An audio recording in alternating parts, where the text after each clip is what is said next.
pembiayaan utangnya sendiri itu sampai 30 April itu 305,5 triliun. Artinya apa? Artinya utang baru yang masuk bersih neto ya 305,5 triliun. Ini banyak media yang misleading memberitakan kondisi keseimbangan primer, kondisi utang ya belum baik ya.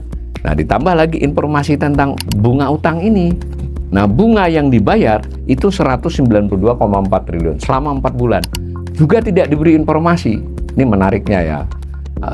Menurut saya rilis APBN kita makin kesini makin pelit lah informasi diberikan. Narasinya oke, tapi data-data ini tradisi yang sudah selama hampir setahun ini sejak. Saya juga nggak mau nyalain Pak Purbaya ya. Sri Mulyani di daerah akhir itu juga tidak lagi menyajikan data posisi utang di 2025 lalu.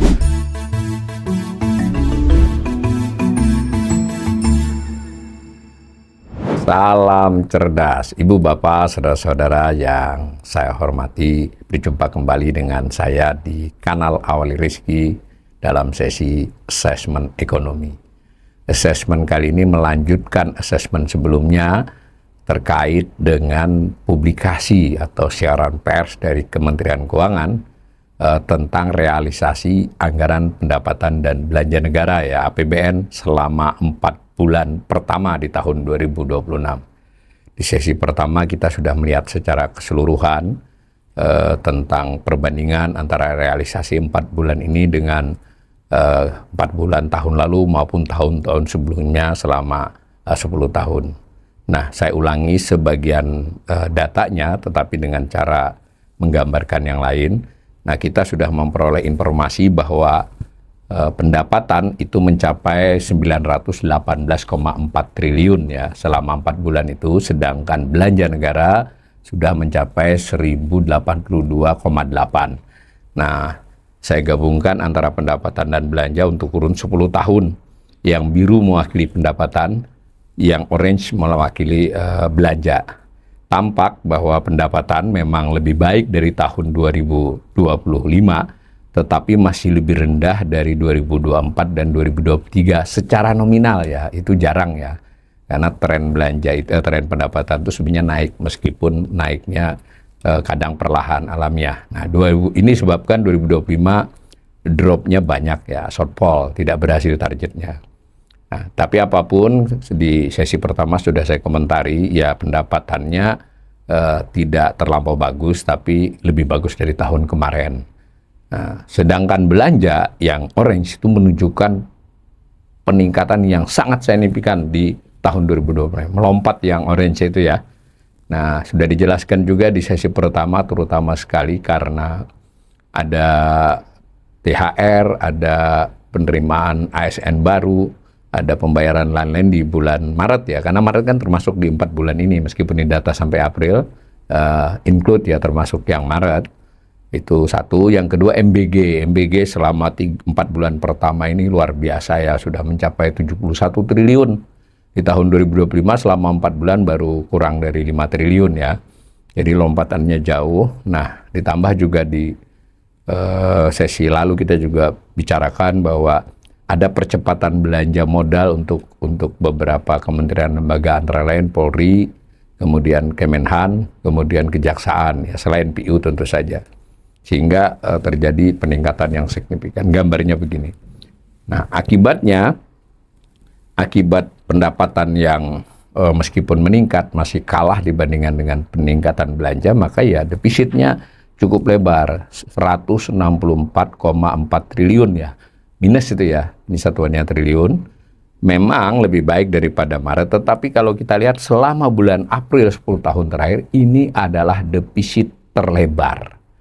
Maksudnya pendapatan jauh daripada belanjanya yang paling jauh jarang. Nah, jadi defisit, ini fakta ya, diceritakan dengan cara apapun, ya tetap begitu. Bahkan di tahun 2025 yang kinerja APBN selama setahun itu terburuk selama 1-2 dekade kecuali tahun COVID, itu tahun ini dalam hal defisit lebih buruk karena tahun kemarin itu masih surplus selama 4 bulan itu, surplus 4,3 triliun. Dan kita bisa melihat selama 22, 23, 24 itu surplus ya selama 4 bulan. Meskipun nanti setelah setahun dia defisit. Nah, ini yang kita juga sampaikan di sesi pertama, kita ulangi lagi, ini faktanya begitu. Lalu ketika Menteri Keuangan dan jajarannya mengesankan dengan glorifikasi bahwa ini terjadi perbaikan signifikan di bulan April mengelola APBN sehingga defisitnya bisa ditekan. Karena pada waktu Maret defisitnya itu 240 triliun, sekarang cuma tinggal 164. Kan turun defisitnya. Nanti dulu, kalau perbandingannya Maret benar, tapi kalau dilihat polanya, patternnya selama 10 tahun, memang bulan April selalu lebih baik dari bulan Maret. Nah, itu digambarkan yang biru untuk defisit selama 3 bulan, yang orange selama 4 bulan. Di orange termasuk yang 3 bulan itu ya. Nah, perhatikan, yang di semua tahun orange lebih baik. Pada saat defisitnya lebih tipis. Pada saat dia surplusnya lebih lebar, lebih banyak. Nah, sekarang ya tetap kan pola itu terjadi. Jadi ini bukan prestasi kalau April lebih baik dari Maret. Tadi di depan kita sudah perlihatkan bahwa sebenarnya perbandingan antar April tidak bagus-bagus amat tahun ini. Ya memang lebih baik dari 2025, tapi lebih buruk dari 2-3 tahun sebelumnya. Ya kalau mau netral ya ini cukupan saja. Ini faktanya ya, dan ini sudah saya jelaskan di sesi pertama. Nah kemudian setelah tadi ada pendapatan dan belanja, lalu ada defisit, itu kita kemudian mengenal apa yang disebut dengan silfa ya. Kenapa? Karena kan pada saat dia defisit, dilakukan pembiayaan untuk mengatasi defisit tersebut. Nah, biasanya pembiayaan itu melebihi dari defisitnya, hampir selalu melebihi. Kenapa? Karena memang itu kan teknik mengelola keuangan ya, supaya ada ruang lah, ada kesempatan untuk bernapas lah, supaya nggak buru-buru mencari utangan di hari-hari pertama bulan depannya begitu. Nah, kalau kita lihat silfa, sisa lebih pembiayaan anggaran, jadi defisit, lalu sudah ada pembiayaan untuk menutupinya, pembiayaannya melebihi defisit sebesar 134,1 triliun. Sekedar diketahui, kalau dalam perencanaan APBN, itu jumlah pembiayaan anggaran itu sama dengan defisit. Jadi kalau defisitnya 689 triliun rencananya, itu pembiayaannya juga direncanakan 689. Tapi dalam prakteknya hampir selalu pembiayaan melebihi defisit, sehingga ada kelebihan ya, gampangannya itu kelebihan berutang. Nah, dalam konteks bulanan, dan ini sudah 4 bulan, itu malah kebutuhannya ada lagi, karena dengan ada silfa, maka ada dana kas yang bisa tersedia seketika untuk bulan depannya dalam hal-hal biaya operasional seperti gaji pegawai, gaji operasional. Ini yang sempat diisukan oleh orang dalam, kata Pak Menteri itu sebulan lalu itu, wah sisanya tinggal 2 minggu, itu maksudnya dihitungnya dari silfa ya, karena silfa bulan lalu memang kecil banget, hanya 17,9 triliun. Nah kali ini lebih aman kalau dilihat ini, 134,1. Tetapi kalau kita lihat, dia juga paling rendah loh selama 7 tahun terakhir. Nah ini menarik kan, bahkan dibandingkan 2025. Nah itu berarti bisa dibaca bahwa pemerintah efisien nih, berutang dengan defisitnya itu pas lah, tidak berlebihan. Tapi bisa dibaca juga negatif, dalam arti ini nyari utangnya mulai susah, sehingga tidak bisa mencadangkan kelebihan untuk bulan-bulan mendatang. Nah kan lihat tuh, 134,1 triliun. Untuk memastikan ini adalah karena memang di-manage agar silfanya nggak terlalu besar, atau karena kesulitan mencari utang baru, kita perlu data-data lain. Nanti di berikutnya akan saya perlihatkan. Jadi ini yang jelas ada data silfa, sisa lebih pembiayaan anggaran, itu relatif lebih kecil dari tahun-tahun sebelumnya. Nah, sekedar tambahan informasi juga, dalam siaran pers silfa ini tidak disebutkan. Ini cara saya ngitung saja. Di tahun-tahun yang lalu, 3-4 tahun yang lalu, APBN kita yang tiap bulan itu selalu menampilkan silfa. Tapi dalam 2-3 tahun terakhir, tidak lagi ditampilkan. Ya, tapi bisa dihitung. Silfa di mana? Karena ditampilkan di dalam siaran pers itu. Ada defisit, ada pembiayaan, ya selisihnya namanya sisa lebih atau sisa kurang. Kalau kurang, tapi umumnya silfa. Silfa, jadi kelihatan ya. Dan selama 10 tahun ini silfa. Itu silfa. Kemudian,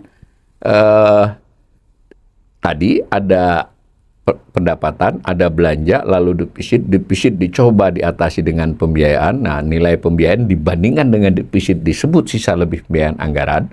Nah, di dalam pembiayaan anggaran itu sendiri ada dua ternyata. Ada yang pembiayaan yang bersifat utang, berarti nerima utang baru. Ada yang non-utang. Non-utang ini kebanyakan bersifat pengeluaran. Ada sedikit bersifat pemasukan. Pengeluaran maksudnya apa? Jadi kalau pemerintah merasa perlu investasi ke BUMN atau investasi yang bukan belanja, tapi pengeluaran yang menimbulkan hak di kemudian hari. Jadi kalau misalnya memberi pinjaman kepada BUMN, memberi pinjaman kepada daerah, atau memberi pinjaman kepada badan lainnya sesuai dengan aturan yang diperbolehkan, itu kan nanti harus dibayar kembali. Kalau dia bersifat investasi, pemerintah juga berhak untuk memperoleh kembalian dari investasi itu. Itu disebut pembiayaan non-utang ya. Nah, pada saat dia dikembalikan, itu kan bersifat penerimaan. Tapi biasanya lebih banyak bersifat pengeluaran. Nah, kalau dilihat, sementara yang utang itu murni penerimaan ya. Pembiayaan utang namanya. Karena itu memang terdiri dari dua, pembiayaan utang dan pembiayaan non-utang. Pembiayaan utangnya sendiri itu yang dicantumkan, misalnya nih, di April 2026 ini, kuning itu, sampai 30 April itu 305,5 triliun. Artinya apa? Artinya utang baru yang masuk bersih neto ya 305,5 triliun. Ini banyak media yang misleading memberitakan. Pemerintah menarik utang baru 305,5 triliun. Itu nggak sepenuhnya tepat ya. 305,5 itu sudah hasil bersih. Karena selama 4 bulan itu pemerintah juga nyicil utang. Ada SBN yang jatuh tempo, ada pinjaman yang dicicil. Nah, itu dibayari. Terus pemerintah berutang. Baik itu utang pinjaman maupun surat utang. Terutama surat utang ya. Surat utang atau surat berharga negara. Nah, ini diselisihnya. Jadi kalau 305,5 itu, pemerintah sebetulnya udah hampir sekitar 595 ya. Hampir 595 triliun lah. Nah, bayarnya, tapi tidak disajikan. Karena itu misleading berita jurnalis itu menurut saya.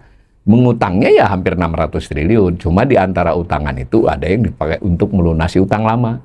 Maka utang netonya 305,5 triliun. Lalu pembiayaan non-utang dalam kurung 7 triliun. Nah, kurung itu minus ya. Artinya pemerintah juga mengeluarkan dalam pembiayaan 7 triliun. Tapi ini tidak diperhatikan. Tapi saya sudah lihat dokumennya. Itu memang ada untuk investasi di beberapa hal. Pangan segala macam itu. Kan banyak badan-badan baru dan sebagainya yang dibuat pemerintah. Itu investasi. Jadi dia bersifat pengeluaran kan. Sementara menarik utang itu bersifat penerimaan meskipun utang. Nah, totalnya 298,5. Itu disebut pembiayaan anggaran. Nah, Silpa tadi ini dibandingkan dengan defisit yang 164,4 tadi. Dapat Silpa yang sudah kita ulas di atas. Nah, ini oleh siaran pers dibandingkan dengan 2025. Jadi salah satu yang berkali-kali juga saya kritik kepada Kementerian Keuangan ketika rilis, fokusnya membandingkan tahun ini dengan tahun lalu saja, meskipun ada beberapa data yang 4 tahun, 5 tahun. Sebenarnya kalau mau fair penjelasannya, dan itu biasanya di dokumen, tapi kalau di siaran pers yang langsung kan sedikit ya. Nah, dahulu yang namanya dokumen APBN kita itu 60-70 halaman, sekarang hanya slide ya, paparan. Jadi dokumen pun hanya paparan, bukan dokumen verbal. Sehingga menurut saya itu ya mulai menyamarkan kondisi. Karena nanti kalau yang namanya paparan kan yang digaris bawahi yang enak didengar kan. Tapi kalau dokumen kita jadi mau studi itu, mau mengkaji kan enak. Oh, ini ada yang bagus, ini ada yang kurang bagus. Nah, ini nanti kita coba lihat bagaimana sih pembiayaan utang. Apakah 305,5 triliun itu dibandingkan tahun-tahun lalu, bagaimana? Kalau dibandingkan dengan tahun 2025 saja, dia hampir sama. Tahun 2025 selama 4 bulan, itu 305,9 triliun. Sementara sekarang 305,5, jadi selisih 0,4 triliun. Cuma di tahun 2025 itu pengeluaran investasi yang non-utang itu cukup banyak, 24,5. Maklum ya, di tahun pertamanya pemerintahan Presiden Prabowo memang ada beberapa ide yang membutuhkan sifatnya investasi, bukan belanja. Kalau belanja itu habis kan, beli habis. Habis, tidak punya hak dan kewajiban, bukan habis barangnya. Kalau beli barang modal kan memang ya bisa berumur panjang, tapi kan tidak ada hak lagi atas pengeluaran itu. Itu ya. Nah, mari kita lihat ini pembiayaan utangnya. Jadi yang ini tadi, yang 305,5, lalu 305,9 di 2025, kita sandingkan dengan data 10 tahun terakhir. Nah, apa yang terbaca? Ya ini pemerintah sebetulnya mengutang cukup banyak. Ya setara dengan tahun lalu selama 4 bulan. Utang bersih ya, utang bersih sudah membayari utang selama 4 bulan itu utang lama. Namun, itu masih lebih rendah dari 2021. Wajar ya, 2021 kan COVID utangnya banyak. Nah, persoalannya, apakah 305,5 triliun ini tadi karena pemerintah berhati-hati untuk tidak banyak-banyak berutang, atau kesulitan cari utang? Nah, itu perlu data tambahan. Nah, data tambahannya di sini nggak saya perlihatkan. Bahwa 305,5 itu kalau slide sebelumnya tadi, itu 36,7 triliun dari target. Targetnya 832 setahun. Nah, sudah dapat 36,7. Tahun lalu, selama 4 bulan sudah dapat 39,4%. Jadi secara kinerja, bermaksud cari utang sesuai dengan target, ini memang lebih rendah dibandingkan tahun lalu. Nah, kalau dibandingkan saya tidak perlihatkan di tahun-tahun sebelumnya, itu di banyak tahun itu 40%. Meskipun di tahun-tahun 24, 22 yang bagus itu karena memang itu nahan utang, karena melihat surplusnya ada sehingga pemerintah tidak buru-buru menerbitkan surat utang. Tapi di kondisi yang serupa dengan ini, itu 36,7% itu ngepas banget ya kan, kalau dikalikan 3 kan ya hampir 100. Tadi saya ingatkan, pemerintah ini sebenarnya punya kebiasaan di 4 bulan pertama itu, bahkan 3 bulan pertama itu cenderungnya ngutangnya lebih banyak dibandingkan sisa waktu. Ya, jadi kalau 1 semester nanti 6 bulan itu utang sudah ditarik neto ya, itu sudah 70-75%. Karena kan kegiatan belanja sudah makin kencang kan. Nah, jadi di sisi ini saya mulai menyimpulkan ini pemerintah kelihatannya sedikit kesulitan mencari utang. Padahal butuh gitu loh. Ini memang dilema. Di satu sisi kita merasa utangnya makin bertambah, di sisi lain karena sudah direncanakan, karena APBN memang sudah merencanakan berutang. Dan pendapatan maupun belanjanya masih on track. Ya pendapatan ya kelihatannya nggak jauh dari target. Belanja juga kencang tetap sesuai dengan rencana belanja APBN. Nah maka pembiayaan utang begitu. Nah ini saya sajikan posisi utang jadinya kan. Nah posisi utang sampai akhir tahun 2025 tadi 9.638. Nah, pada waktu siaran pers APBN kita tidak disebut posisi utang 30 April ya. Ini juga tradisi baru. Di tahun-tahun lampau, ini tradisi yang sudah selama hampir setahun ini sejak. Saya juga nggak mau nyalahin Pak Purbaya ya. Sri Mulyani di era akhir itu juga tidak lagi menyajikan data posisi utang di 2025 lalu. Diteruskan oleh Pak Purbaya. Padahal di tahun 2020 dan sebelumnya, setiap kali siaran pers APBN kita disebutkan posisi utang pada akhir bulan yang bersangkutan. Nah, apa maksudnya gitu ya?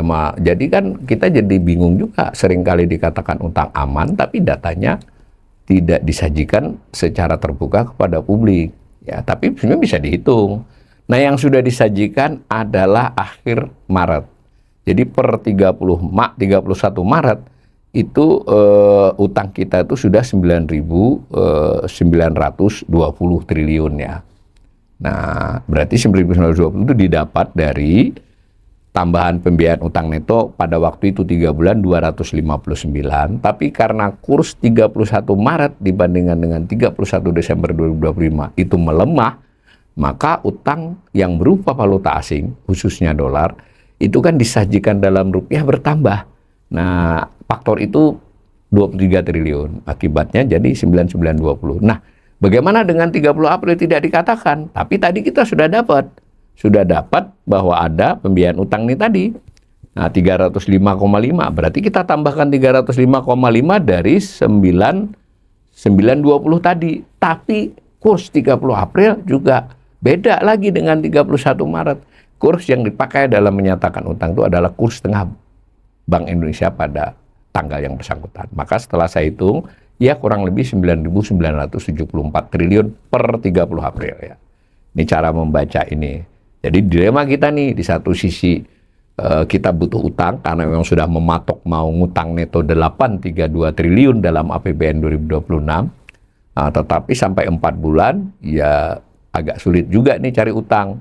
Nah di sisi lain defisit lebih lebar dari biasanya. Jadi disinilah pengelolaan APBN memberi tantangan ya. Maka antara lain kalau kita lihat sebulan terakhir yang dilaporkan ya, itu pemerintah berusaha menggenjot pendapatan dengan cara-cara yang tidak seperti sebelum-sebelumnya. Misalnya ada selama 4 bulan ini ada Satgas PKH, ada usaha-usaha untuk memberi denda, dan bahkan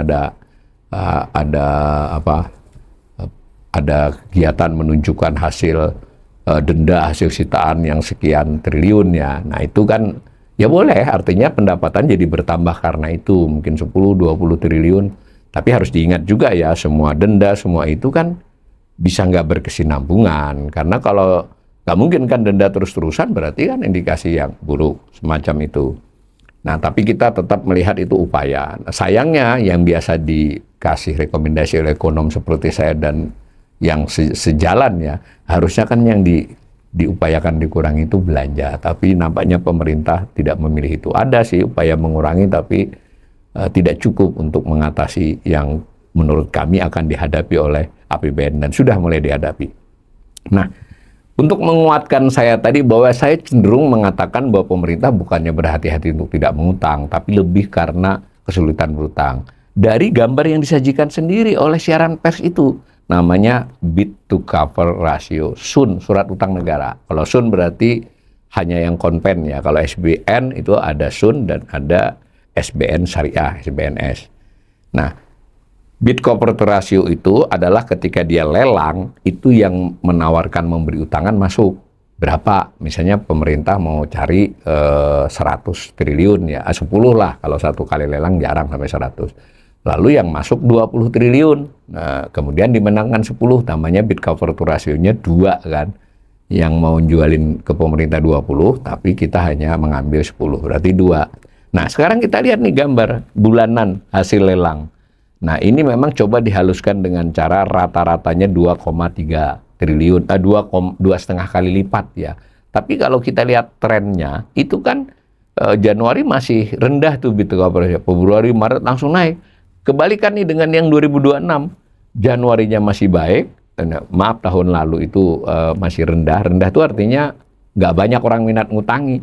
Menaik sampai bulan gambar ini, kalau gambar ini sampai Mei ya. Nah ini malah turun. Dan sebetulnya secara umum itu dianggap angka yang relatif normal itu 2,5 kali lipat ya. Nah ini di bawah 2 sudah. Jangan lihat rata-ratanya, di beberapa bulan terakhir ini 1,8, 1,7 ya. Apalagi nanti kalau kita fokus kepada yang 10 tahun, ini kan untuk yang beberapa lebih diminati. Jadi saya ingin menambahi asesmen saya berdasarkan ini, berdasarkan tadi pembiayaan utang, itu memang pemerintah mulai kesulitan menjual surat utangnya. Masih dapat, tapi sudah mulai tidak sesuai yang diharapkan. Nah, terutama sekali dalam SUN yang rupiah ya, itu berat, asing tidak bertambah. Akhirnya yang beli Bank Indonesia dengan Bank Himbara, atau secara alamiah yang asuransi dengan dana pensiun juga beli, tapi pertumbuhannya kan sesuai dengan pertumbuhan likuiditas mereka. Akibatnya pemerintah untuk 4 bulan ini, sayang di sini tidak disajikan, itu mulai banyak mencoba menerbitkan SBN global. Dan ini rencananya di Mei dan Juni ini akan besar-besaran menerbitkan SBN valuta asing. Dinarasikan positif. Ya, untuk mencari utang positif, tapi ingat, kalau misalnya SBN dolar terutama, ya, itu artinya nanti ketika bayar bunga atau jatuh tempo, kan sesuai kurs waktu itu. Jadi 5% misalnya di SBN dolar dibandingkan dengan 6 atau sekarang yieldnya sekitar 6,8 di rupiah, lebih mahal yang 5% dolar ini. Artinya tekanannya akan tinggi, ambil risiko yang tinggi, kecuali ya, rupiah bisa dikendalikan, bahkan diturunkan ya, dikuatkan. Nah, terbukti dari nanti kita akan dapat data bunga. Nah, tapi sebelum kita memperlihatkan bunga, itu di dalam 5 postur APBN itu ada yang namanya keseimbangan primer. Keseimbangan primer ini adalah pendapatan dikurangi belanja dapat defisit, tapi di belanjanya tidak termasuk bayar bunga. Nah, berapa dia? Jadi seandainya nggak usah bayar bunga, nah dapatlah 28 triliun. Artinya masih surplus. Nah, di bulan lalu kan negatif saya tandai merah. Kalau dia negatif, seluruh bunga dibayar dengan utang baru. Kalau ini mending lah. Kalau 28 triliun ini sebagian dibayari dengan pendapatan. Tapi kan lihat, surplusnya tipis banget kan dibandingkan dengan 5 tahun terakhir. Jadi ini bukanlah kondisi keseimbangan primer yang bagus, ini mepet. Nanti kalau setahunnya pasti merah lagi. Mungkin di bulan depan sudah merah, itu Mei atau Juni sudah merah. Nah, dari ini kondisi pembiayaan, kondisi keseimbangan primer, kondisi ngutang ya belum baik ya. Nah, ditambah lagi informasi tentang bunga utang ini. Nah, bunga yang dibayar itu 192,4 triliun selama 4 bulan. Juga tidak diberi informasi. Ini menariknya ya. Menurut saya rilis APBN kita makin ke sini makin pelit lah informasi diberikan. Narasinya oke, tapi data-data disamarkan. Cuma kalau kita sudah terbiasa menyorot itu tetap bisa ngitung. Dari mana saya dapat 192,4 triliun? Ingat, APBN kita tetap menyajikan defisit, menyajikan keseimbangan primer. Selisihnya itulah namanya bayar bunga. Nah, kalau dihitung 192,4 triliun. Nah, bunga yang dibayar selama 4 bulan itu merupakan pembayaran bunga terbesar selama data yang ada ini. Bahkan kalau ditarik ke sana tetap. Nah, targetnya selama setahun ini bayarnya 599, sekarang sudah bayar 192 selama 4 bulan pertama. Jadi ini padahal bunga ini relatif rata ya. Bunga ini kan relatif rata tuh. Ada waktunya 3 bulan, ada waktunya 6 bulan, dan memang ada biaya. Nah, maka potensi untuk melampaui 599 itu sangat besar. Apalagi pemerintah mau menerbitkan utang yang lebih banyak, utang yang palas. Utang palas itu nanti pas giliran bayar bunganya, kan bunganya ada yang 3 bulanan, yang 6 bulanan. Itu bayarnya kalau rupiah masih fenomena seperti sekarang, besar bayarnya. Nah, yang kedua, yang di pengertian bunga ini nggak hanya yang tercantum di kupon. Ketika pemerintah misalnya menerbitkan 1 juta US dollar gitu. Nah, itu tidak lelang seperti Sun Rupiah, tapi dia book building atau SEC register, artinya itu ada mekanisme di mana dicari orang-orang yang mau beli berapa gitu, jadi tidak lelang pada 1 hari. Nah, itu ada ongkos, karena yang melakukan bukan Kementerian Keuangan di SC Register atau book building, itu ada pihak, kita dibantu. Ya itu wajar, kalau itu normal lah ya. Karena dia dilakukan di luar negeri sebagian besarnya. Itu ongkos. Jadi ongkos untuk komisi kepada itu masuk terhitung sebagai bunga, karena itu bunganya bertambah. Nah, kalau nanti Mei Juni juga mau melakukan book building atau SEC Register valuta asing bond, itu nanti bunganya juga meningkat. Berarti ini masalah sendiri lagi yang sudah diambil. Tapi memang saya juga harus jujur mengakui pemerintah kan mengalami tantangan ini ya. Bagaimana defisit dikendalikan, pendapatan ditingkatkan. Nah, sayangnya pemerintah tidak memilih belanja dikurangi ya. Meskipun belanja dinarasikan akan diefisienkan, tapi angkanya tidak menunjukkan itu. Ceritanya menunjukkan itu. Pendapatan dicoba dengan beberapa langkah tambahan. Karena pajak nggak bisa ya, karena kondisi ekonominya tidak terlalu baik. Meskipun pertumbuhan ekonomi sekian, itu juga yang dikritikan. Kok pertumbuhan ekonomi diumumkan segitu, pajaknya nggak ngangkat. Karena itu harusnya kan paralel, tapi itulah, terserah lah, kita mau tidak mau karena datanya itu ya gitu. Itu saja. Tapi sebagai pengelola APBN, pemerintah memang mengakui kan, pendapatannya harus ada cara-cara baru. Nah, cara-cara baru ini bisa menyelesaikan masalah tahun ini atau mengurangi masalah tahun ini, tapi apakah akan berlanjut di tahun depan? Di situ juga pidato Presiden kemarin yang mau mungkin mencoba melakukan perubahan dalam mekanisme ekspor sumber daya alam itu dengan maksud memperoleh tambahan pada pendapatan. Ya, kita menunggu ya. Secara teoritis ya mungkin bisa itu menambahi, tapi nanti kita lihat di bulan-bulan mendatang. Tapi kembali ke sini, bunga kalau tetap mau cari utang, ya bunganya meningkat.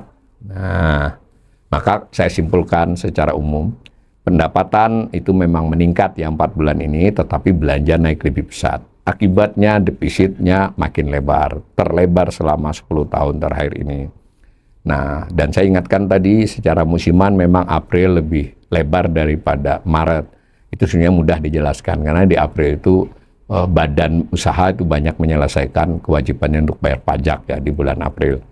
Nah, lalu pembiayaan anggaran tadi sudah kita lihat lebih rendah dari tahun 2025. Ya, dan termasuk yang rendah selama beberapa tahun ini. Dilihat secara positif, pemerintah menahan diri untuk ngutang, tapi dilihat caranya melelang dan bid cover to ratio, itu berarti memang ada kesulitan mulai untuk mencari utang dalam bentuk sun rupiah ya. Kurang lebih begitu. Dan tadi kita tambahkan membayar bunga utang makin tinggi. Dengan kata lain, sejauh ini selama 4 bulan APBN masih cukup aman dari data-data yang disajikan ya, tetapi kalau bahasa saja ya kita ya relatif sudah di batas limit keamanan itu. Kalau tidak hati-hati di bulan-bulan mendatang kita bisa mengalami kesulitan fiskal ya, dan itu juga tidak hanya terkait dengan kemampuan pemerintah tapi geopolitik kan, karena juga tadi salah satu bagian di sesi pertama sudah saya jelaskan, salah satu yang mendorong belanja lebih besar itu adalah subsidi dan kompensasi energi ya. Jadi ya kita harus mengakui memang yang dihadapi pemerintah tahun ini memang cukup berat karena faktor eksternal. Tetapi dari awal kanal saya ini sudah mengingatkan APBN-nya pun disusun kurang sehat gitu, terlalu ambisius lah, sehingga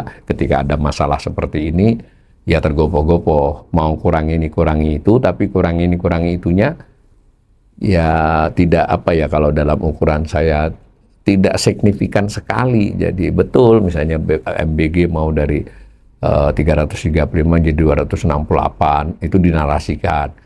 Pertama nggak cukup, kedua kita harus tahu memang yang dianggarkan itu 268. Selisihnya yang 70 triliun itu ditaruh di belanja lain-lain sebagai cadangan untuk menambah MBG. Nah, yang cadangan untuk nambah ini nggak jadi dijalanin, ya udah bagus juga. Tapi mengapa tidak MBG-nya yang ditinjau secara serius? Belum kita sudah lihat juga, ya terlepas kita butuh Polri, butuh Kementerian Pertahanan, udah pastilah butuh. Tapi apakah timingnya tepat untuk membeli Almatsus, alutsista strategis dalam kondisi belanja yang masih tergopoh-gopoh ini misal ya, tapi ya itu hak pemerintah. Saya hanya ingin menyampaikan pandangan assessment atas realisasi ini, dan mudah-mudahan pemirsa bisa memahami posisi saya ya. Posisi saya adalah menyampaikan dari sisi yang berbeda dan tetap berharap pemerintah kita, negara kita bisa melalui tantangan yang dihadapi ekonomi ini dilalui dengan baik agar seluruh rakyat Indonesia bisa selamat, bahkan tumbuh kembang dan makin baik kesejahteraannya ke depan sesuai amanat konstitusi bahwa APBN itu sebesar-besarnya untuk kemakmuran rakyat.